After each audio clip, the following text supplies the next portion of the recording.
Our most significant OB and postpartum risk factors are related to hypertension and preeclampsia, hemorrhage, maternal or gestational fever, endometritis or sepsis, cardiopulmonary conditions, including VTE. What is VTE? Venous thromboembolic disorders. Yeah. So things like DVT and pulmonary embolus, stroke, MI, those are all VTEs. Okay. VT. I think VTEs. Yeah, V is in Venus. Okay. All right. So right now, what's the most imminent risk for the postpartum patient? Baby's out. Hemorrhage. Hemorrhage. Yep. Yep. And what assessments do we make prior to birth? Those. All that stuff. All that stuff. Yeah. We are assessing their. We are assessing their risk for doing a risk assessment for postpartum hemorrhage, even from their first prenatal visit, right? Have they had any complications with a prior pregnancy? So when you were doing your newborn histories, right? If a patient had had a prior baby, like Akila, you were assessing risk factors. You may not have realized that, right? But like her uterine scar is a risk factor for hemorrhage for her, right? Mm-hmm. Yep. And so, so we start planning early, right? Of course, there is no such thing as zero risk. Life is not a risk-free adventure, okay? If a patient is low risk, we will send a clot only. The lab will draw a specimen of blood to have on hand, because everybody loses blood when they have a baby. If the patient has moderate level of risk for hemorrhage, then we want to get a type and screen. This includes the patient who has prior uterine surgery, and who is planning on a TOLAC or VBAC, multiple gestation, like twins or triplets. Remember that uterus is extra distended, so there's more work to make it contract. More than 4 prior births, a prior hemorrhage, large fibroids. Nobody's worried about those little 1 or 2 centimeter fibroids. But if somebody has a size, like a fibroid the size of a softball, that might impact the uterus's ability to contract and stop bleeding, okay? Macrosomia, suspected macrosomia, a baby who weighs more than 4 kilograms. So we expect a baby who weighs more than 8 pounds, 10 ounces. Obesity has been found to be statistically an independent risk factor for bleeding and hemorrhage. I can't tell you the exact reasons, if it's partly hormonal or if it's just difficulty making the uterus contract, physically making it contract. But it is in research found to be an independent risk factor. Chorioamnionitis. If you've seen, I think I asked you this once before, have you seen, anybody seen cellulitis in a peripheral? Yeah, can you imagine if the uterus is inflamed, it's not going to contract. If you've seen cellulitis and seen really inflamed tissue, it doesn't look, but it's very body, it's very edematous. All right, high-risk patients should be typed in cross-match for 2 units of whole blood. This includes abnormal placental implantation, like a low-lying placenta or placenta previa, or a suspected placenta accreta. Sometimes we're not always sure of placenta accretas prior to delivery. The case that Kristen Terlisi had was very remarkable, but there are ones that are more subtle. Right? If there is a coagulopathy, any bleeding problem, so the patient who maybe has von Willebrand's disease, which is a factor VIII deficiency, that would be a coagulopathy. If platelets have dropped below 90,000, you might notice this is a little different than the preeclampsia. Preeclampsia is under 100,000 we worry about. With hemorrhage and being high risk, it's under 90,000. A hematocrit of under 30 and one other risk factor. This person doesn't have a lot of blood they can afford to lose. Okay. Active bleeding on admission, more than bloody show. That makes them high risk for hemorrhage. And if they have 2 or more medium risk factors, that would make them higher risk. May also consider preeclampsia, prolonged first or second stage labor, vacuum or forceps or cesarean delivery, retained placenta, oxytocin greater than 24 hours, magnesium sulfate administration, polyhydramnios as risk factors. So all of these would also be considered potential risk factors that would be active. Did anybody see a hemorrhage so far? Anybody seen a hemorrhage in the class yet? Okay, so 2 people have seen a hemorrhage. Yeah, we've been there 2 days and there have been 2 people who've seen a hemorrhage. Yeah. Anybody see a patient where we were worried about a hemorrhage? Yeah, so, yeah. Anybody want to remark on some of the measures you saw your nurse take to, when they were thinking that the patient could bleed? Yeah, go ahead. Anna. She had all the non-refrigerated medications in the room ready to go Yes. when the patient delivered. Mm-hmm. So she was ready to go. And then she had, when she started delivering, she called the nurse and had them bring in and put stuff on ice. Yes, awesome. Awesome, yeah. Having the medications handy is really helpful. Yeah. Ooh, good. I was just going to say, more so the patient education. The father was present and was very interactive in asking the questions. And later we came to find out they lost a friend to hemorrhage. Postpartum. Yeah, absolutely. Mhm. So, and I just wanna say, that also nicely shows the advantage of building rapport with the family, so that they share with you what they're holding in their hearts and minds as they go into that. Because he's gonna be scared to death that he'll lose his partner, that he'll lose his wife, or partner, so, yeah. Mhm. Yeah, go ahead, Peyton, and then, yeah. Andrew. Slamming urotonics, really high mLs, like 350 of oxytocin. I was like, oh, I did not know we could go that high. It just surprised me. Yeah, yeah. We'll just we'll run fluids wide open. If you had a gravity line, yep, undo the roller clip, let it roll. If somebody is literally pouring blood, we'll run it. And we'll add, 3 vials of oxytocin to that and let it roll. You know, if you're using a pump, 999 is your rate. And just let it roll. She's losing blood very rapid. If somebody's losing blood very rapidly, you've got to, you want to keep going that crystal white fluid, trying to maintain their blood pressure and hopefully preventing anything. Brianna, and then Anthony, go ahead. Was the rate of hemorrhaging going up in just general, yes, statistics-wise? You know, I don't know. Okay, We haven't historically kept great records on this. okay.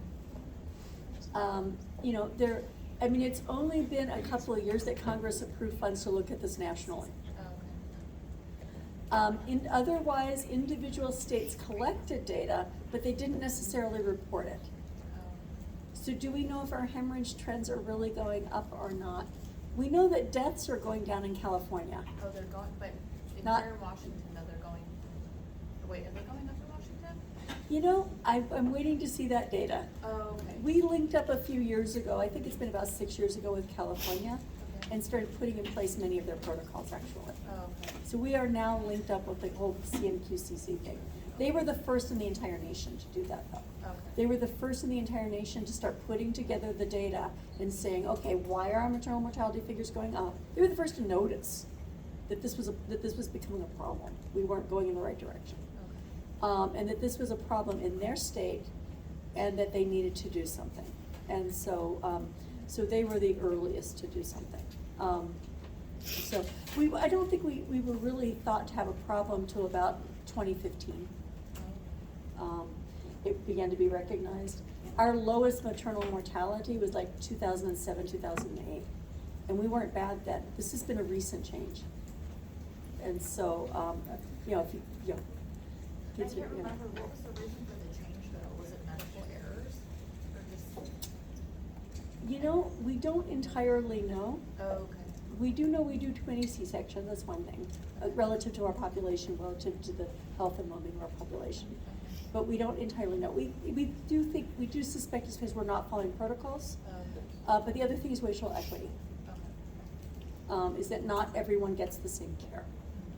And so, and that's a big part of it. But like, why is it, what are we materially doing? Are we not giving enough oxytocin? Are we not? Right, it's more about following protocols and listening to people. and treating them, with equity. Yeah, I watched the provider put meso in the rectum. yes. Can you explain that a little bit more, like why in the rectum, and also is it so vascular? Yes. It just like stopped the bleeding immediately. Yeah, so, yeah, that's always an interesting thing to realize.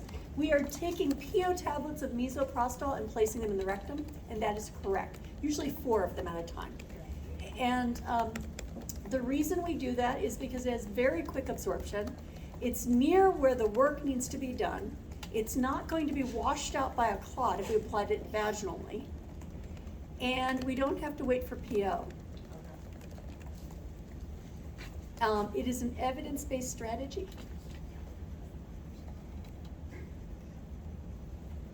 And,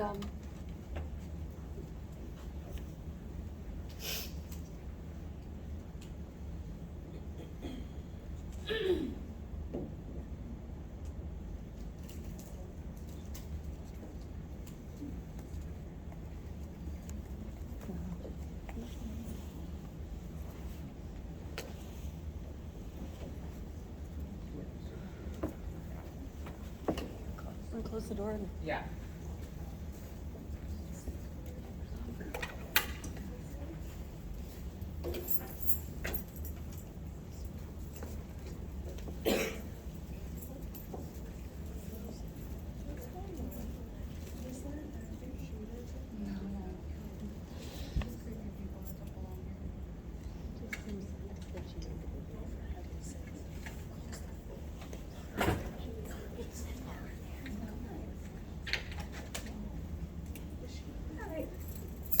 yeah, it's out there, we're okay.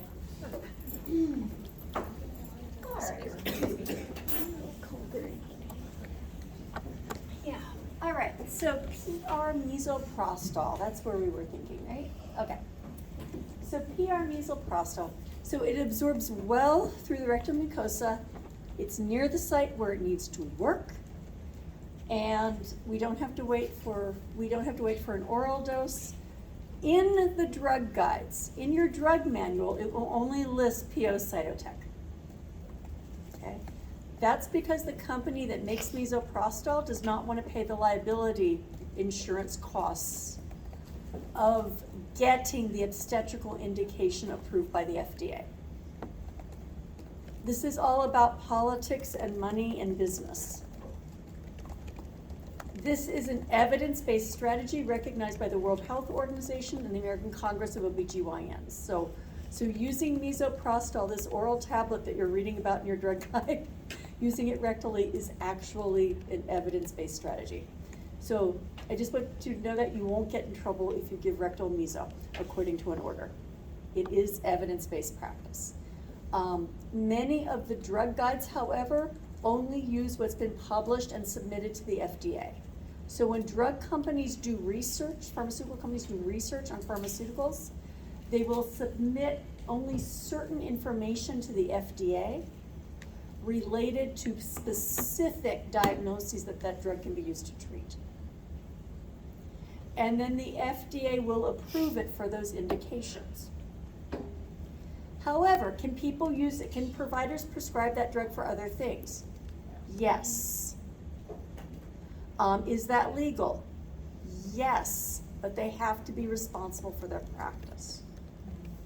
And so, and can people be more successfully sued if they're going too broad a field outside of the norms of practice? Yes, but scope of practice is not defined actually by the FDA. Scope of practice is what a prudent provider would do in that community. Okay, so scope of, it's a little. Is that like the same controversy of like the ivermectin for COVID? No. Okay. And the reason is we have no evidence that ivermectin does anything for COVID, Okay. except delay appropriate treatment. Okay. Yeah. We have lots of evidence that this works. It's been published in the journal published by ACOG, what's called the Green Journal on Obstetrics. So no, we have lots of evidence And even WHO supports the use of misoprostol for hemorrhage.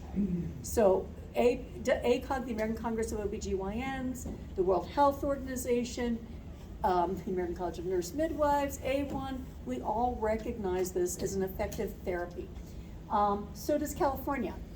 You know, so we have journal article after journal article showing that misoprostol works for this. So this is evidence-based practice, even though the FDA, even though the drug company did not submit the data to the FDA to get approval for that particular indication.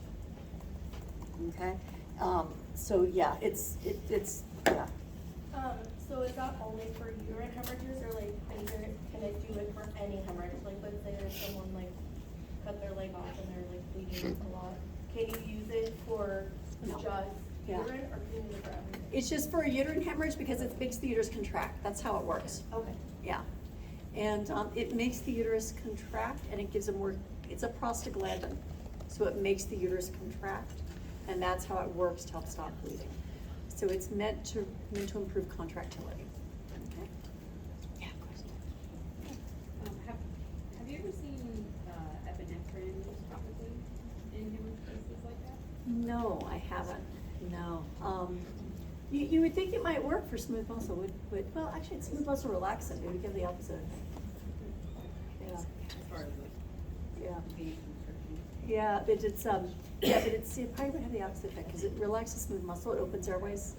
So the things that open airways will relax the uterus because it's smooth muscle. It's not. Yeah. So actually, yeah, no, not epinephrine. We do use epinephrine sometimes for resuscitations of newborns, though. So epinephrine is a drug we could use for different purposes in that time frame. All right, let's go ahead. I think I mentioned also that if you're really, really worried about somebody having a second line in them is a good idea too. You know, if you think you need a second line in, we want at least an 18 gauge for a saline lock. If we have a patient who doesn't want to have like IVs or anything, and is in the hospital, which I don't blame them. I don't like IVs that much myself. But you might be able to get a saline lock, right? Because and then that allows the patient mobility, right? Could you have 2 saline locks? Sure. Okay. But you want to have a line in because if somebody's truly bleeding, people can lose blood really quickly, and so you don't want to try to have to get a line in when somebody's bleeding. If you have to, you have to. If you've lost your line, you've lost your line, you need one, okay? So what assessments are we going to make in our first 2 hours post-delivery? Bundle, yes. It should be midline and firm, right? Not boggy. It should be right around the level of the umbilicus, maybe a little below, okay? It should not be rising. What else are we going to look at? Blood pressure, right? What else? Pads. Yeah, their discharge and their pads, yes, both. How much blood's coming out? What about their pads, right? And we're gonna quantify our blood loss, right? We're gonna do vital signs. We're gonna do a fundal assessment. We're gonna do 15 seconds of massage on every patient. Everybody gets uterine massage. Okay. For at least 15 seconds. Bladder management, we need the bladder empty. Ideally, the bladder was emptied before giving birth, okay?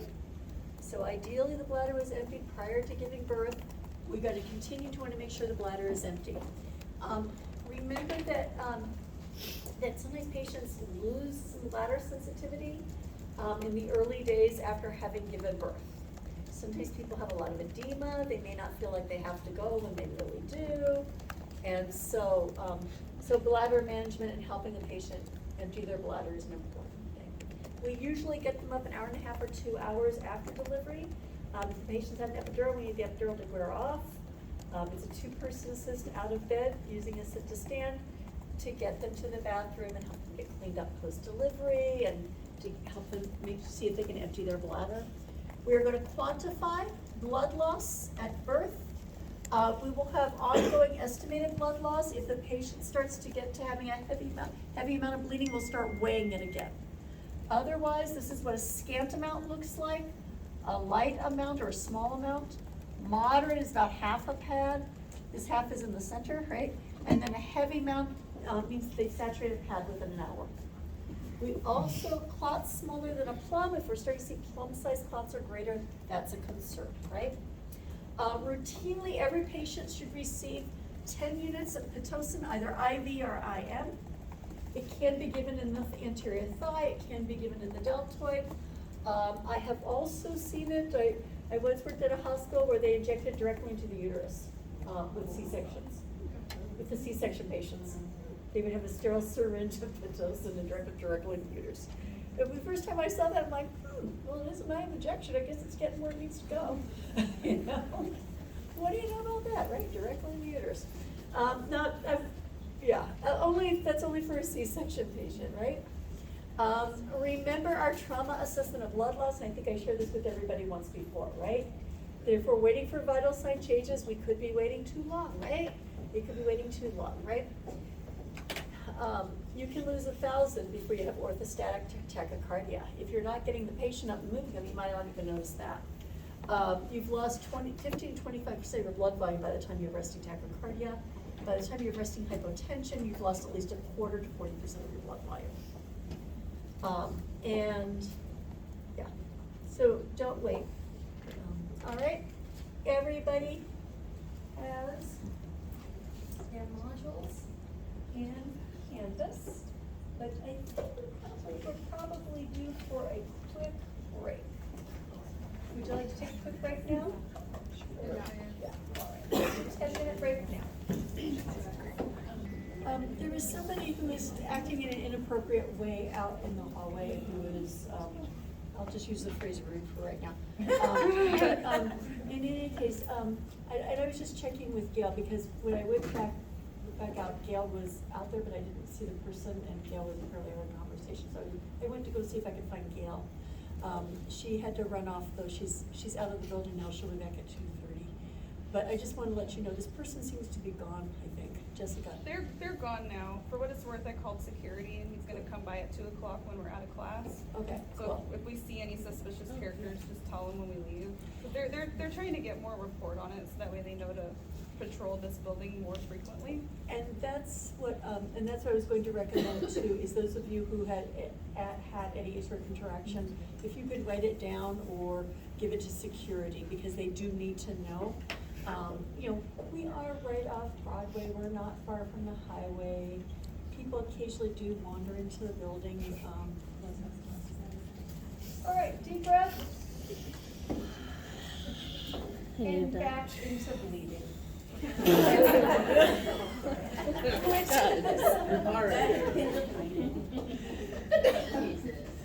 has got to be like OB nursing instructors, maybe my favorite topic. I don't know how that happened, but anyway. All right, so we have our obstetric hemorrhage care summary here. And I think this one is probably the simplest version to know. And you know, they update it. This is why this is 1.4. And I'm gonna see if there should be a new one out. And I'm gonna add a little bit to it. So stage 0 is every patient giving birth. Okay? We assess the patient for risk factors, and we have ongoing quantitative evaluation of blood loss on every birth. On Amanda's nurse, because her patient had active bleeding during labor, which, as you may have noticed or may recall, that was one of the real high risk factors. She was starting to weigh pads before the patient gave birth, because this patient was bleeding sufficiently and was suspected that they had a partial rupture. Patient was also a Gravida 8 Para 7. So is that a risk factor? Yeah, so you got a couple of risk factors right there? Yeah. And, yeah, so that's, so yeah, so is it totally fair to start this even beforehand if you think you've got a problem? Yes, right? Active management, the third stage of labor is delivery of the placenta. 10 units of Pitocin, oxytocin, IV or IM, and a good vigorous 15-second fundal massage. Again, this is not a massage treatment. Anybody seen fundal massage? Yeah. Yes. And what was that like? Harder. Was it deeper than you ever thought possible? Yes. All right, and so, yeah, I mean, the abdominal musculature is really soft, and so, nurses will go deep because, and you can see why we don't ask you to do this right away on like your first shift or anything, right? Yeah, it's deeper than you're expecting, and, all right. And then again, our type and cross, type and screens. If a patient has an unusual antibody profile, like they have positive antibodies, then we would also type and cross them for 2 units. That's not because they're at great risk of bleeding, it's because we need to make sure that we have blood available for them.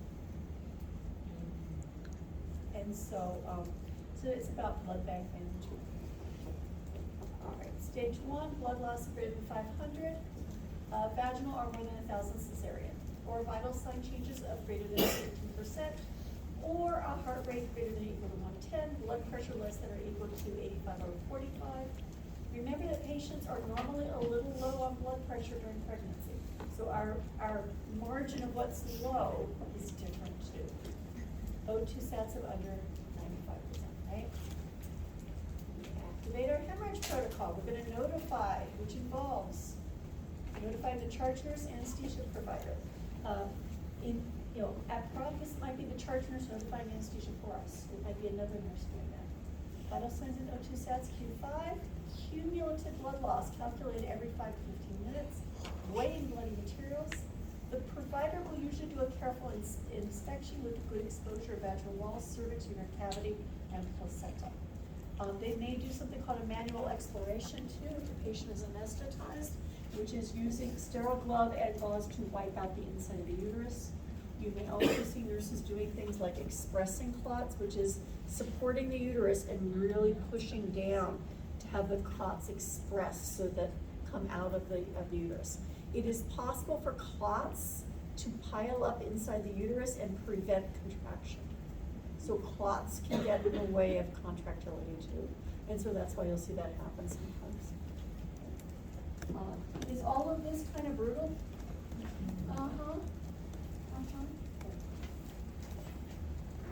Any wonder where we want an anesthesia provider? All right, IV access, we talked about that. Increase IV fluid and oxytocin rate.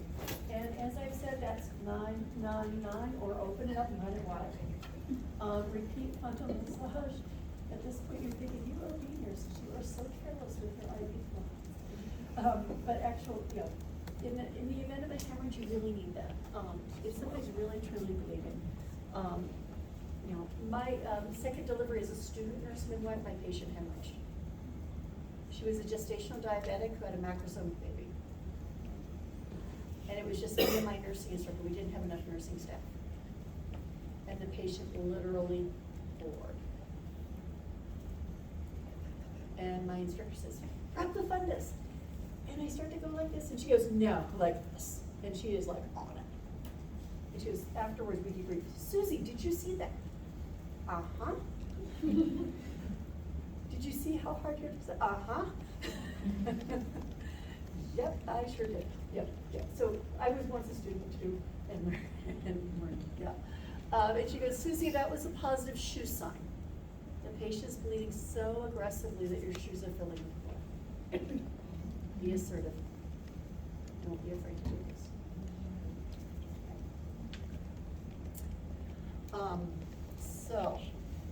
So people really can lose quite a bit. And by the way, we did get the bleeding under control in less than 5 minutes, and all was well, and the baby was okay, and everybody was fine.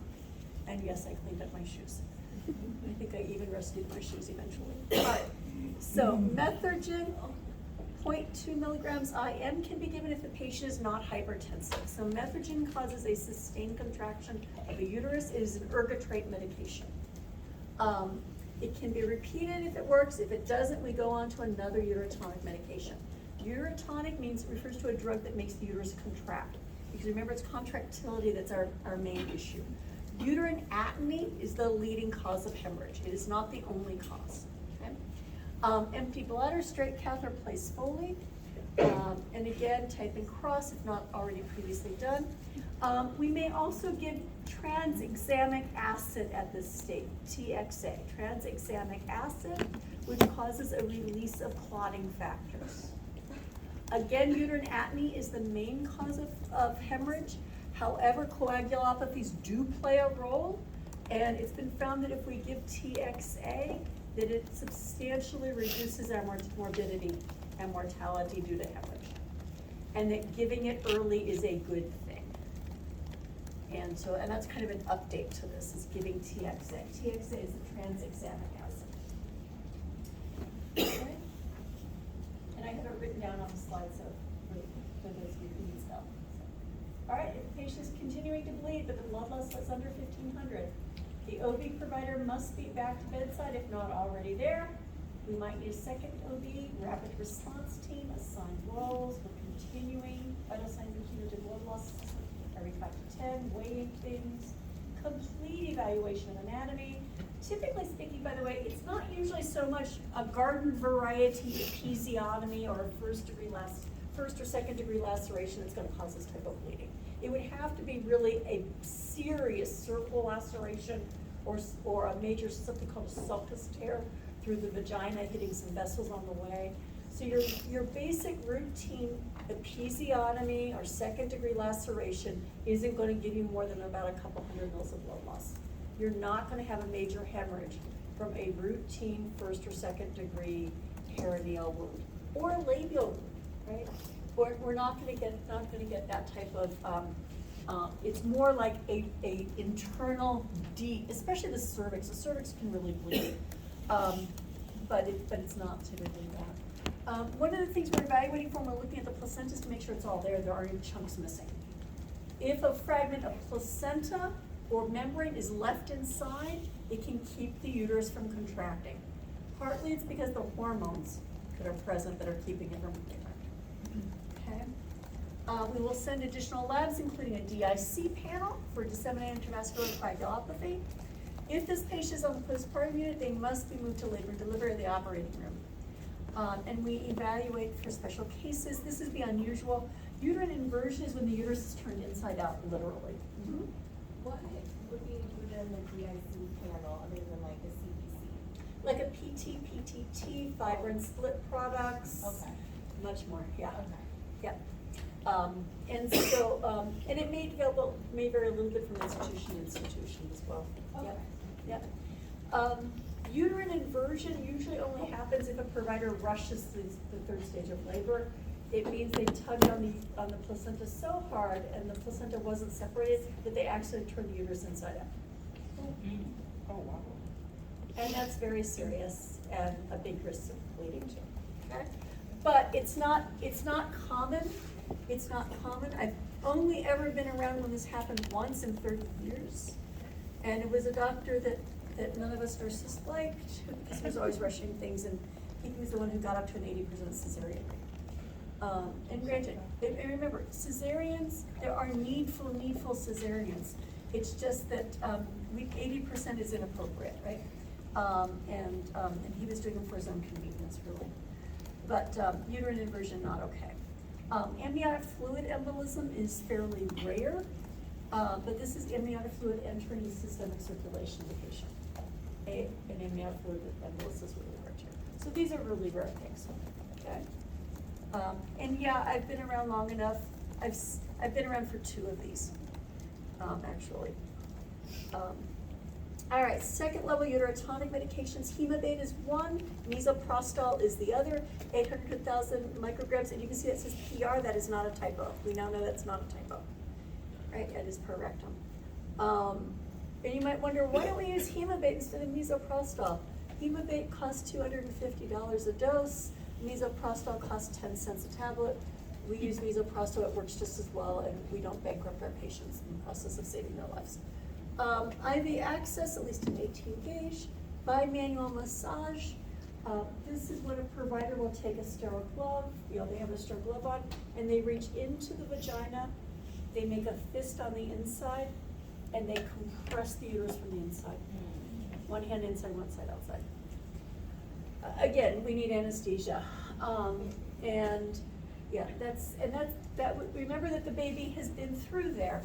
And generally speaking, someone's hand is smaller than the baby, but these are pretty rough things to do, right? Vaginal birth, the patient must go to the OR, repairing lacerations, D&C to rule out retained placenta, intrauterine balloon. So this is an intrauterine balloon, I've got some pictures here. This is a Bacri balloon, and I can pass that around. Please leave it in its folder, but you can open up the case. Let's see. Okay, and so this is, it's kind of like a giant Foley. Let me see. It's like a giant Foley.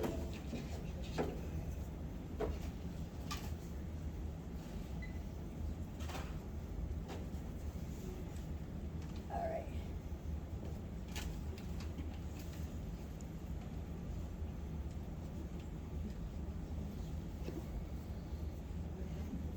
Do you see this tube here? This is the balloon for it. So it's kind of really truly like a giant Foley. It's being placed inside the uterus and blown up with sterile water. If you are a nurse assisting it, the provider will use sterile ring forceps, and they will insert this into the uterine cavity while you blow it up. It takes about 200 mils of fluid, and then they pull on it to make a tamponade against that placental bed. Does that make sense? All right. And let's see. This is a Bacri balloon or an intrauterine balloon tamponade. This particular brand is called Bacri. Are you doing a study? Are you doing an study? Yeah, but please don't take it out of the package. I think somebody did, it's kind of hard to put back together. It'd be kind of hard to put back together. If you want to take a look at what that looks like. So that's what a Bacri looks like. Okay. If a patient is having a cesarean section, they are going to inspect the uterus, retained placenta, broad ligament. They will place something called a B-Lynch suture if they need to, and an intrauterine balloon tamponade can be done. And then we're gonna bring packed RBCs or hold blood to the bedside and start transfusing. We may also consider fresh frozen plasma if we are using more than 2 units of packed RBCs. Different hospitals have different blood products available to them, by the way, depending on where you are, how rural you are, and what's available. If we get over 1,500 mils or more than 2 units of packed RBCs given, vital signs are stable or there's cessation of DIC, we want an advanced GYN surgeon, second anesthesia provider, OR staff, adult intensivist. So we're gonna repeat our labs, put a central line in, have a social worker for the family. Activate massive transfusion protocol, MTP. Anybody see MTP card? Yeah, that's what that's for.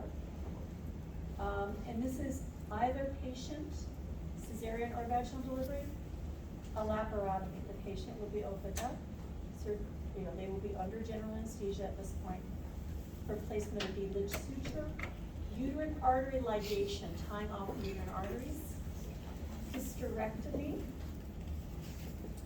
I've seen people as young as 22 lose their uterus by operation.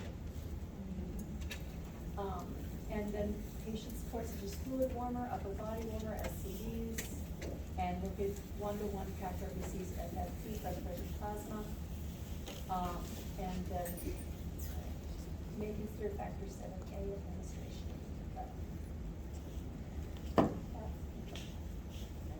I want you to focus on this.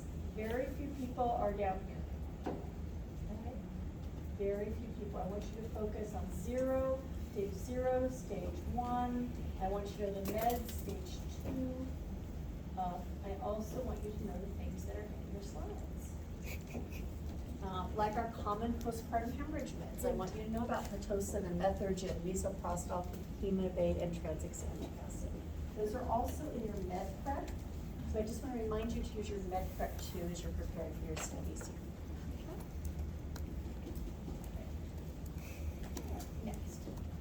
our hemorrhage cart with our scale. We've talked about that. Our nursing interventions include the monitoring, the administration of blood products, assisting with bimatic compression, DNC, intrauterine balloon placement, laparotomy, compression suture, or hysterectomy. And so this is how this works, right? And the provider will pull on it to make it work like a tamponade. This is a V. Lynch suture. This is suturing the uterus into contraction to stop the bleeding. Yeah. All right. Most people don't need this, right? Most people don't need this. Those of you who saw a hemorrhage, how many interventions did you see? There were a couple of people who saw a hemorrhage. More than I can. Which pieces of this? Did you get to the Bacry balloon? No, not No. that far. Okay. All the meds? Yeah, lots of meds, lots of massaging. There's probably things that were going on that I need to realize. Okay. It's okay. There's a lot going on, isn't there? Yeah, go ahead. Sorry, can you explain what the balloon does, why that helps? It's a tamponade, so we're trying to cause coagulation by, so like if you put pressure on a wound, right? It's to increase the clotting, to increase clotting factors and so it's a tamponade. And that's why we pull on it. We're trying to pull it against the muscle back. So. All right, so fourth stage, beyond recovery, what now? All right. So fourth stage is referred to as the postpartum period, right? So people refer to it as the fourth stage. So we need to think about our diagnosis and what we're going to do. We do have a focus assessment, which you've all seen and been checked off on. So you know we're watching history, vital signs, activity level, pain assessment, which can include after pains, breast pain, back pain, all kinds of pain, leg pain, right? Limited breast assessment, the diastasis, the fundus, all of that, right? Bowel sounds, incision, if the patient had an incision, bladder assessment, perineal exam, and lochia. Our IV, saline locks, epidural sites, and the lower extremities. We would check for edema. We're going to check for redness and swelling, right? Checking for pain. We're also, if the patient's preeclamptic, we will check DTRs and clonus. Okay? So, after our patient has delivered and their bleeding is stable, lactation is usually our next priority. Okay? So, why lactation? Why breast or chest feed? Cow's milk in baby humans. I love cow's milk. I have it on my cornflakes every morning and with dinner every night. However, cow's milk in baby humans, there is too much protein and fat, right? Cow's milk grows a very fine baby cow. Cows are not usually known for what's between their ears, right? And they're lovely, cows are lovely, but they're just not, cows don't go to nursing school. Okay. So, they just don't, right? So cow's milk has a lot of protein and fat because that's what cows are known for, right? They're pretty big, they're big, and that's why we grow cows, right? It doesn't have a lot of sugar. Remember that glucose is the fuel that crosses the blood-brain barrier. Human milk must be sweet to fuel the development of a rapidly growing brain. Right? If you compare a human being to a cow, we have much more rapid brain growth. Right? Not as much muscle, right, as a cow. By the way, I do have an uncle who has some cows, but in Pennsylvania, and used to visit him on his farm. He kept us city kids well away from the cows. But all right, so cow's milk also doesn't have enough sugar. It's not sweet enough for human milk. It is also more allergenic. It can cause GI microbleeding with resulting anemia if given in infants. So no cow's milk is recommended in the first year of life. And this is why when we make formula for humans, we have to sweeten it up and water it down. Formula is basically diluted and sweetened. That's how we make human formula. And in fact, you can make formulas from evaporated milk. And you add corn syrup and water it down. There are old-fashioned formula remedies. I was required to know those for nursing school, by the way. I will not make you I will not teach you homemade formula though. Okay. Some traditions should die. Yes. In the Philippines, what we used to do is when they make rice. Yeah. So instead of having enough water to make just the rice, they put a lot of water. So when the rice is boiling, they get the water out and put white sugar. White sugar. Yeah. White sugar. And then that's Yeah. As a breast milk substitute, yeah. Yeah, and it's, yeah. So, lactation, human milk, has antibodies and macrophages in it that we don't get in formulas. Okay? Antibodies and macrophages. It has ideal amounts of protein, fat, and glucose to promote brain growth as well as physical development. It even has ideal calcium and phosphorus ratios for developing stronger teeth. So the ratios for your tooth development are actually better. It lowers the risk of many childhood conditions, including reducing the risk of insulin-dependent diabetes, asthma, allergies, and obesity.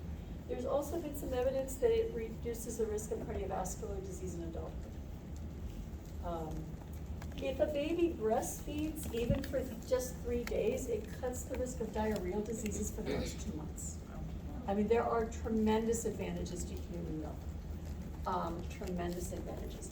I once went to a week-long lactation conference, like 40 hours on just lactation. And I had something like a 5-page list of references, just the references, not the articles. Individual article listings in fine print, documenting the benefits of lactation. I want you to know these, but I won't make you know them more than one.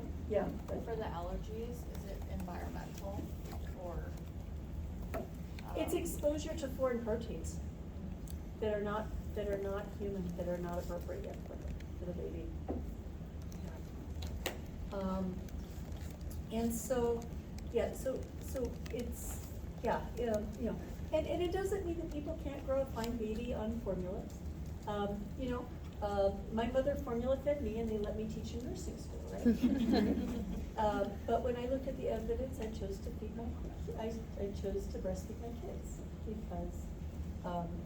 because, well, I have a master's degree in this area, and I figured you shouldn't take a master's degree to feed your baby, but I knew, right? I didn't want my children to have, I wanted my kids to have the best start in life that I could give them.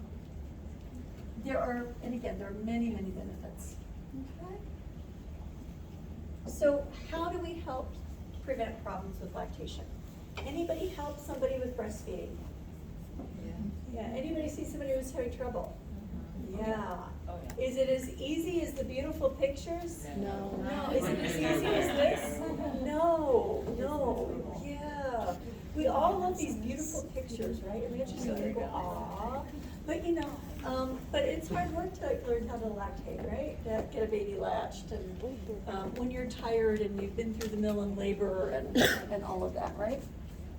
What do we know to prevent problems? The earlier, the better. Within the first half hour after delivery is best. Okay. If we get babies to breast within the first half hour, breast or chest, first half hour of life, it doubles their success rate of lactation at 6 weeks. It is a substantial advantage. So much so. Anybody go to a C-section where they put the baby on the mother's chest after birth while she was being repaired? Yeah. There's a reason we're doing that. The faster the baby gets to breast, the better. We find that our C-section moms struggle more with lactation. That might be a part of it. They don't as often get an early opportunity to get the baby to breast. Babies are typically naturally wide awake at birth for about that first hour, and they will open their mouths and search for a nipple. And then after a while, they go to sleep. And if you don't get the baby until they're at the sleepy stage, then you kind of miss that window. And that tends to make a real big difference to the baby in terms of their eventual success rate. The more often the baby feeds at the breast or chest, the better. It establishes the milk supply. Normally, people have soft breast tissue when the baby is initially born. They make an early milk called colostrum. You make about 10 mils of colostrum a day at first, and the baby's only born with a stomach as big as an acorn. At 3 days of life, it's as big as a walnut. So babies do need to be fed frequently. When you are born with a stomach the size of an acorn, you need to be fed frequently. Okay? And again, at 3 days, it gets to be as big as a walnut, and it's going to start growing, right? But frequent feedings are normal. It doesn't mean the patient isn't producing enough milk. In fact, frequency in those first couple of days will help get their supply. Okay? They will begin around day 3 or 4. The patient will become more engorged. They will go from being soft, then they start to get firmer, we call that filling, and then they get engorged, where breast can even, people will describe them as being rock hard, sometimes even. Engorgement, yeah, people get that fall, yeah. And then it's a relief to nurse. The milk supply will adjust. Some of that early engorgement is just breast edema. Some of it is just breast edema. And that's around day 3 or 4. Learning how to express milk, to soften the nipple, to help the baby latch around that time can be a helpful strategy. Megan? I know you said more often better, but is that like, and that's every hour, like how often is often? How often is often? If the baby is full term and healthy, whenever the baby has hunger cues. So when they're smacking their lips, opening their eyes, they're in that quiet alert phase, they're mouthing their fingers maybe, they start rooting, they want to eat. Do not wait till crying. Crying is a late sign of hunger. We will talk about babies and baby states when we talk about our newborn assessment, but if the baby is starting to root, they're waking up, they smack their lips, they're hungry, they're ready to eat. Don't wait for crying. A baby who's crying has very disorganized behaviors. It's a harder state for them to learn. Breastfeeding is a combination of learned behaviors on the part of the baby as well as the parent. And so they both have to learn together how to nurse. Okay? And so having the baby calm, when a baby's disorganized and they're wailing, they don't know how to get latched. They're little, they just haven't learned yet. Yeah. And we usually have to soothe a baby. A baby who's disorganized and wailing, we have to soothe them before we can get them to latch. Okay. So we want more frequent feeding, we want the earlier the better, right? We're gonna use our latch scoring systems too, right? To monitor their latch. How do we know if breastfeeding is successful when the baby's getting enough, by the way? Wet diapers, yeah. We want one wet diaper for each day of life.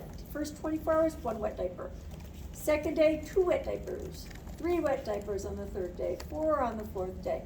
Up to 6, and then 6 to 8 a day should continue. So 6 to 8 wet diapers a day. Once they've gotten to 6 on day 6, they should be fine. Okay. How about dirty diapers? Do they count? Yeah. For that, it's 1 up to 4. So 1 stool on the 1st day, 2 on the 2nd, 3 on the 3rd, and then at least 4 a day. Eventually, stools will slow down, and eventually breast milk absorbs more rapidly. So eventually they won't stool so much because they absorb the nutrients. They absorb the milk so well. It digests more easily. So getting the baby to do a good latch. This is a baby with their mouth wide open. That's our goal. Get that baby's mouth open, and we want the baby to be brought. Baby should be at the level held at the level of the breast, they're awake. If you need to, you can get their hands out of their way. Sometimes we don't want them to, and then rub the baby's lips with the nipple, or rub the, yeah. And then once the baby opens their mouth wide open, we roll them onto the, bring them on, yeah. Mouth wide open, and we bring them on. And they should be tummy to tummy, nose to nipple. Tummy to tummy, nose to nipple. All right, tummy to tummy, nose to nipple. And they can be skin to skin. This baby's hands are out of the way, that's fine. One baby could bring this arm around the side of the baby, right? I recommend, I think I told you all this, I recommend holds where the baby's head is in the hand of the parent, like a cross cradle hold or a football hold, because then you have finer control of the baby's head. You don't have that greater control with your elbow that you do with your hand. So a cross cradle or a football, I should say US football hold, right? It's supposed to international football, that's very different. All right. Or what we call soccer here, right? All right. There are more latch images. I think I'll save those for talking about newborns. But what we want are for the lips to be flanged. We want rhythmic sucking. We want to see the ears wiggle, right? This is our latch score, right? We want the baby to grasp breast, tongue down and forward, lips flange, rhythmic sucking. Sucking should be spontaneous and intermittent if they're under 24 hours old. Are the nipples, are they inverted, flat, or everted? Everted means they point outwards after stimulation. Comfort of the breast, soft. There can be a little tenderness, but there's intact nipples and no damage. Filling is when the breasts are a little firmer. There can be small blisters or even bruises. Mother complains of pinching. This is usually from not a good latch. This is usually caused by a bad latch, if we're starting to see damage, okay? If we have engorged breast or cracked, bleeding, large blisters or bruises and severe discomfort, not good. We don't want the patient to get here. We want to help them learn to get their baby latched so they don't have nipple damage, right? The hold of the baby, is it a full assist, minimal assistance, or no assistance from staff, right? 8 to 10 is good, right? And if not, we need to work on that, right? So we're going to assess the latch, stooling, voiding, weight. All babies are going to lose a little weight. Their weight loss should be under 10%. Okay, under 10%. That sounds like a math problem I could put on your test. How long would they have to gain their weight back to birth weight? 2 weeks, up to 2 weeks. They usually gain it back between 1 to 2 weeks of life. And then my other question is, how long does the baby need to eat for until it's not like beneficial anymore? Like, do they get an unlimited time, or? I think that's a subject of debate among postpartum nurses, to be honest. Okay, that's why I did postpartum, and like one of them was like, just let him feed, and then the other one's like 30 minutes. So I was like, One said 30 minutes, the other one was like, just let it be. just let him feed. Yeah. So I was confused, so I was like, Yeah. do I need to know this? I think either answer is fine. Okay. It's not something we typically limit, but I have seen babies who will stay on the breast for an hour and a half. And they're probably not getting too much after about 20 minutes, but They're using it as a pacifier. You do, people do make milk during the feeding. I do want you to know that the breast is not a bag. The breast or chest tissue is not a bag. People do make milk during the feeding. And so that is helpful to us. So even though sometimes people think that their breasts are supposed to like feel full right away, like, zap, like lightning, and their breasts blow up after delivery, and that's not quite the way it works. It's a gradual process. And then engorgement doesn't last, it goes away, the body adjusts. And then the breasts go to feeling more normal. It takes time to get there though. And people largely don't have a lot of education around lactation in the community. I really, really encourage my patients prenatally to learn about breastfeeding in advance. A lot of people don't understand. We see the beautiful pictures, and people just think all I have to do is hold my baby and this is gonna magically happen, right? And that's not the way it works. There really is a lot to learn. And that can be helpful for people to learn. To just even knowing what normal is a thing. Because sometimes people go in thinking, okay, I just have to hold my baby, it's gonna be okay. And it doesn't. By the way, do most people not listen to me when I give them that advice? Yes, most people don't. So most people do not know the things that you know already about lactation. Most of our patients do not know that, right? They know it's good for the baby. They don't, but they don't know that their breasts are going to go through changes and what those changes will be, what's normal, right? Babies will also cluster feed, where they'll eat like every hour, like 3 or 4 times, and then maybe take a nap for 3 hours, or 3 or 4 hours, right? So yeah, there's a lot of things there. Okay, sorry, no. All right. So yeah, so there's so babies will cluster feeding sometimes. They'll do things like that. I knew one lactation consultant who referred to babies who like to cluster feed in the evening as the evening arsenic hours. When people's families are expecting them to get dinner on the table and the baby is like every hour wanting to eat and they can't be at both places at the same time, you know. One child needs this dinner and this and that, and the baby needs feeding, and yeah. So it can be, it's hard work. It is hard work, it's not easy. So understanding what breast changes, and we do expect breast changes. If we have a patient whose baby's 2 weeks old and they're not gaining weight back, and we're the lactation nurse, we're at the postpartum clinic, one of the questions we might have is, did you tell me about your breasts since you delivered? Did you go through a period of engorgement? There have been cases where people have had retained fragments of placenta and they didn't get engorgement after around day 3 or 4. And it was because there were hormones being released by that stray little bit of placenta on the inside of the uterus. And one of the clues that there was a complication was actually that they never went through engorgement. People talk about this, by the way, as the milk coming in. And it is more mature milk. Milk changes, and milk changes throughout lactation. Here's a cool fact. Mothers who have, parents who have premature babies, they make a milk that's higher in protein. Preemies need more protein, that's a good thing. We will so often fortify the milk. But it's interesting how, how milk adapts too. So milk does change. Often the early milk is yellow, and that's normal. That is normal. Kind of colostrum is often even marigold yellow, almost orange sometimes. Depends on the patient. Okay. Milk induction increases with demand, more frequency, more milk. Breast pumps, chest pumps are not as physiologic as a source of demand, because it's a supply and demand system, as actual nursing. And though they are good when needed, eventually latching is also usually needed. So people vary. If it works, right? So eventually so sometimes people just think, I'm having trouble getting the baby latch, I'll just pump for the baby. Eventually their milk supply, we would anticipate it to decrease over time because the pump won't create the same demand, right? It's the suckling and the frequency of feeding that raises the prolactin level and keeps the prolactin levels up, and it's the prolactin level that's associated with milk supply.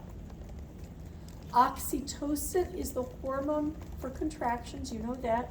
Contractions, hugs, love, all that. It causes a little breast contraction. Oxytocin is released after the baby starts to suckle, and the oxytocin causes the release of hind milk, which is richer in fat. So there's a sweeter, thinner milk in the ducts, and the baby latches, starts suckling, and then they stimulate a letdown response, which is when oxytocin is causing like a little breast contraction on those ducts to release the hind milk. So there's actually some things going on there. Often people will feel it as a tightening or warmth, or there may be other ways of describing letdown is the milk ejaculation reflex is what, or milk ejection reflex is what it's been referred to. If a patient neither intends to pump or nurse their babies, then the less demand, the better. The milk will come in. They will get engorged. The compression of the full breast during engorgement helps them dry up. It reduces blood flow. And the less stimulation and the less expression of the milk, the sooner the milk production will resolve and stop. Snug sports bras, other types of compression is helpful, as is the application of cold. Cold can also be helpful for managing engorgement. Cabbage leaves, they're the right shape and they're cold. Some people think there's something to the oxalic acid too, is helpful. Analgesics are appropriate. So pain relieving medications are appropriate for breast discomfort related to engorgement. Okay. At birth, we talked about this, acorn-sized stomach, 3 days, big as a walnut. Initially, they need to feed every 1.5 to 3 hours, but quote, on demand. Yeah, on demand. If we have a baby who's, let's say the baby of a diabetic mom, we want them to feed at least every 3 hours, right? Because they're at risk of hypoglycemia. So making sure that they feed at least every 3 hours. So for some babies, we're gonna wanna make sure they're getting their feeds, right? Human milk is more easily digested. Sometimes these babies will eat more often, right? So that's important. Formulas form a harder, rubberier curd. So those formula fed babies tend to feed less often. A formula fed baby initially in the first 24 hours may take about 1/2 ounce to 1 ounce per feeding. And then usually by day 2, they'll be up to maybe 1 ounce to 1.5 ounces in a feeding. And with breast milk substitutes, human milk substitutes, it's about every 3 or 4 hours. They'll feed a little less often. All right. Good things to know. Babies have high metabolic and growth rates. This is the fastest your metabolism will ever be as an infant. Okay, fastest it will ever be. Their central nervous system is still developing. You know that myelin sheath that you have on your axons for those neurons? Yep. Where does it come from? It comes from milk fat. They need a little fat, right? Maybe not as much as a baby cow, but they need fat, okay? Babies should double their birth weight by 4 to 6 months of age. Double their birth weight by 4 to 6 months and triple it by a year. Okay, as a general rule, when you're thinking about assessing an infant weight, I'm expecting it to double at 4 to 6, triple by a year. Can you see how the baby's lips are flanged and they're wide open? Yeah, this is a little bit of an older baby, but I just want to point out what a nice latch that is. All right.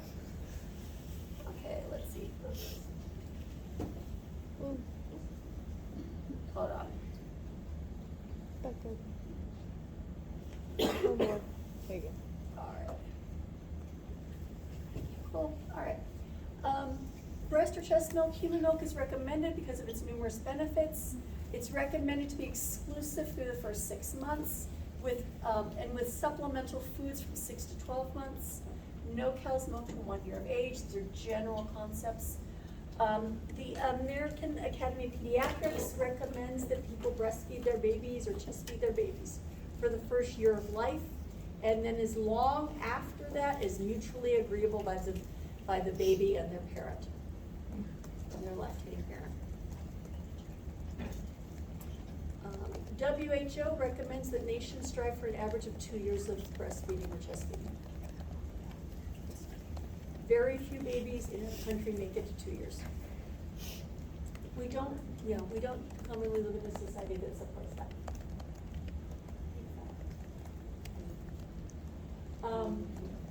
And in many countries around the world, the average is 4 years, by the way. Does that surprise you a little bit? Yeah. Yeah, it doesn't.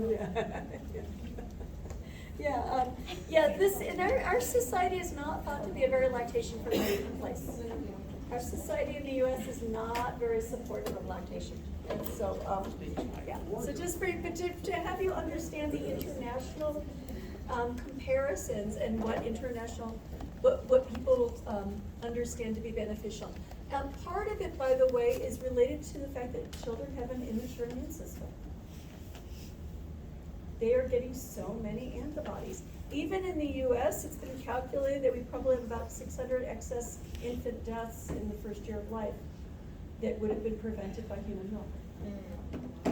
When we look at the rates of infections and sepsis among infants, between the babies that get human milk and the babies who don't, there's a 600 baby difference. Yeah, Mikhail. So, I know that we wanna promote breastfeeding because of all of the health things, but what about those little preemie babies that are in the NICU and they're not getting the milk that's needed from their mother? Is it okay to give them the formula? I mean, obviously, I know it's fine because they need it, but I don't know, I worked, at the Peds and I got to like see how they do calories and stuff, and so I thought that was really interesting. So if you don't have a patient that gives you the breast milk, is supplementing? Let me ask a couple of things. Anybody seen a different alternative being in use at NICU? Go for it. What's the? Donor milk, yeah. Donor milk. We're one of the lucky hospitals. I think we're the only ones north of Portland that have a milk bank. And it's particularly recommended for the earliest preemies. And it seems to reduce the risk of things like complications like necrotizing enterocolitis. And so donor milk is an option. And yeah, do some babies potentially need formula? Yes. It should be prescribed, but yes, ideally. You know, if it's a family who wants to, people have choices, right? And people have choices. So we want to support lactation, but we also need to accept our patients and their autonomy and their understanding of their own lives and needs. But donor milk is an advantage. Go for it. Let's see, we've got a few people. Go for it. Do they still have, is it called wet nurses? We don't, but there are people who don't. There are people who donate milk, who are milk donors, who are screened, and yeah. That was my question, how they go about getting the donor milk. It's just people who volunteer and then they do a screening And are process? screening and who are being screened and all of that, yeah. One of my friends actually was also somebody who participated in the first research study on human milk. She would send milk samples to NIH on a daily basis. It was interesting. When they were actually doing some of the early research back in the 19, like her children are adults now. But anyway, but she was actually shipping milk to NIH every day for them to look at the constitution. So, all right, I will see you guys tomorrow. We'll pick up with that.